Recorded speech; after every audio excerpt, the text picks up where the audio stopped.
Why are lawmakers so unwilling to make these choices right now?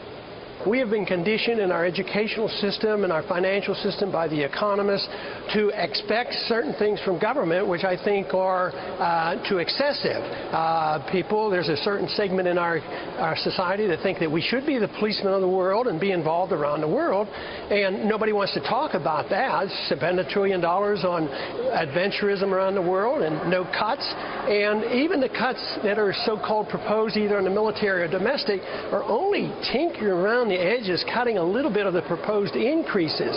So it isn't a budgetary problem. It's an attitude problem that the people in this country have expected our government to do way more than we're capable of doing, and we're dealing with it like, oh, maybe if we just adjust the budget, it's going to solve the problems. It has to do with the monetary system. As long as you have the Fed monetizing debt, believe me, the politicians are going to spend money. Because they basically helped to fuel this, have they not? I mean, the Fed keeping interest rates this low for this long, it's like giving Washington a free pass to spend money?